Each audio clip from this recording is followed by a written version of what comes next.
भाजपा के पास अब कोई मुद्दा नहीं बचा। उन्होंने सारे हथकंडे अपना लिए। हिंदू मुसलमान, शमशान, कब्रिस्तान, जातियों का टकराव, एससी एसटी का टकराव, लिंगायत वोका लीगा का टकराव, अब कुछ नहीं बचा तो अब प्रांतों का टकराव करवा रहे हैं। केवल और केवल तोड़ने की ये नीति। जब उनके पास सब खत्म हो गया तो अब वो चाहते हैं कि महाराष्ट्र और कर्नाटक का टकराव हो, लोग आपस में मरें, पुलिस एक दूसरे पर गोली चलाएं और ये रोटियां सेकें। हम ऐसा नहीं होने देंगे क्योंकि भारतीय राष्ट्रीय कांग्रेस अभी जिंदा है। कांग्रेस चुनाव समिति ने एक बार फिर बहुत सारी सीटों पर तफसील से चर्चा की। आपने देखा कि 124 विधानसभा की सीट कांग्रेस पहले ही बहुत दिन पहले घोषणा कर चुकी। 42 सीटों की घोषणा हमने और कर दी। कांग्रेस ने तो 2/3 से ज्यादा सीटों की घोषणा कर दी, पर बीजेपी 1 सीट की भी घोषणा नहीं कर पाई। क्या हम जेपी नड्डा जी से पूछ सकते हैं, नड्डा साहब आपको किस बात का डर सताता है? नड्डा साहब को डर क्यों लगता है? क्या इसलिए कि बोम्मई जी और नड्डा साहब और मोदी जी और अमित शाह जी जानते हैं कि भाजपा ने सीट घोषित की और भाजपा में भगदड़ मची। भगदड़ के डर से वो सीट अनाउंस करने से डर रहे हैं। नड्डा साहब डरिए मत, क्योंकि 40% कमीशन के भ्रष्टाचार का सच तो 6.5 करोड़ से अधिक कर्नाटका के हमारे भाई बहन जान चुके हैं। और कब तक आप खैर मनाएंगे? मुख्यमंत्री कहते हैं मैं अपनी सीट से नहीं लड़ूंगा, मुझे दूसरी सीट दे दीजिए। अधिकतर मंत्री कहते हैं मैं अपनी सीट से नहीं लड़ूंगा, मुझे दूसरी सीट दे दीजिए। भैया, अगर आपके पास लड़ने वाले उम्मीदवार बचे ही नहीं हैं तो कुछ फिल्म स्टार भर्ती करो, उनको टिकट दो, कुछ फिल्म एक्ट्रेसेस भर्ती करो, शायद आपकी बात बन जाए। शायद इसी वजह से आप सीट अनाउंस नहीं कर रहे। और दूसरा महत्वपूर्ण मुद्दा जो आप दोनों ने उठाया, फेडरलिज्म, संघीय ढांचा जो इस देश में है, उस पर कोई आक्रमण नहीं कर सकता। भारतीय जनता पार्टी की महाराष्ट्र की नाजायज सरकार ने, क्योंकि वो वोट से चुनी हुई सरकार नहीं, वो भगोड़ों को इकट्ठा करके बनाई हुई शिंदे सरकार है, तो भाजपा की भगोड़ी महाराष्ट्र सरकार ने अपनी एक स्कीम कर्नाटक के 500 और 600 गांव के अंदर लागू कर दी और 94 करोड़ रुपया आवंटित भी कर दिए। हम ये सवाल पूछते हैं मोदी जी और अमित शाह जी से, क्या आप इस देश में सिविल वॉर करवाना चाहते हैं?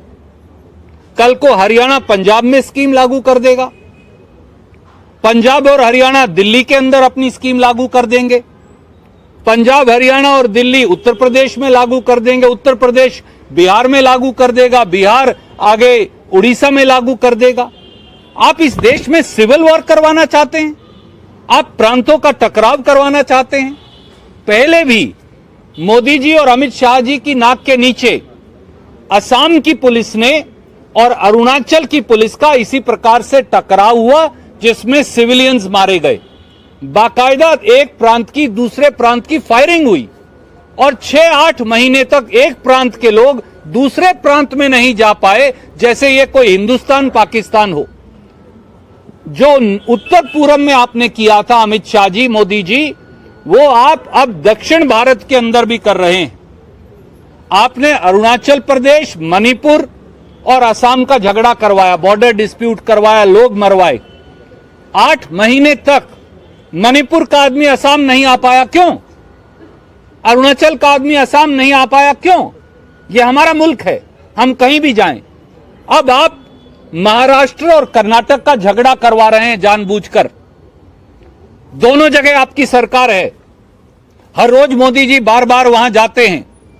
बसवराज बोम्मई के अंदर तो इतनी हिम्मत नहीं बची, वो इतने कमजोर मुख्यमंत्री हैं कि वो ना कर्नाटक के हितों की रक्षा कर सकते, ना हमारे कन्नड़ा भाई बहनों के हितों की रक्षा कर सकते।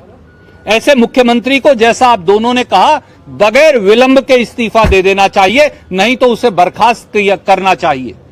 और दूसरी तरफ मिस्टर शिंदे, जो महाराष्ट्र के मुख्यमंत्री हैं, वो हिंदुस्तान के संघीय ढांचे का और संविधान की धज्जियां उड़ा रहे हैं। महाराष्ट्र के गवर्नर को आर्टिकल 356 का इस्तेमाल करके उनकी सरकार को और मुख्यमंत्री को बर्खास्त किया जाना चाहिए। उधर महाराष्ट्र के मुख्यमंत्री बर्खास्त हों, इधर कर्नाटक के मुख्यमंत्री बर्खास्त हों, क्योंकि भाजपा के पास अब कोई मुद्दा नहीं बचा। उन्होंने सारे हथकंडे अपना लिए। हिंदू मुसलमान, शमशान, कब्रिस्तान, जातियों का टकराव, SC ST का टकराव, लिंगायत वोका लीगा का टकराव, अब कुछ नहीं बचा तो अब प्रांतों का टकराव करवा रहे हैं। केवल और केवल तोड़ने की ये नीति है। जब उनके पास सब खत्म हो गया तो अब वो चाहते हैं कि महाराष्ट्र और कर्नाटक का टकराव हो, लोग आपस में मरें, पुलिस एक दूसरे पर गोली चलाए और ये रोटियां सेके। हम ऐसा नहीं होने देंगे, क्योंकि भारतीय राष्ट्रीय कांग्रेस अभी जिंदा है। सिद्धारमैया जी, DK शिव कुमार जी के नेतृत्व में संघीय ढांचे का उल्लंघन जो महाराष्ट्र द्वारा किया जा रहा है, उसके खिलाफ हम निर्णायक लड़ाई लड़ेंगे।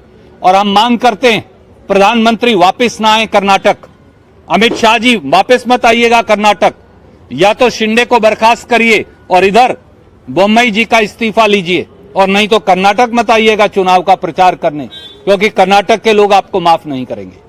भैया अगर आप लोगों को खबर अच्छी लगी हो तो चैनल को लाइक करें, शेयर करें, सब्सक्राइब करें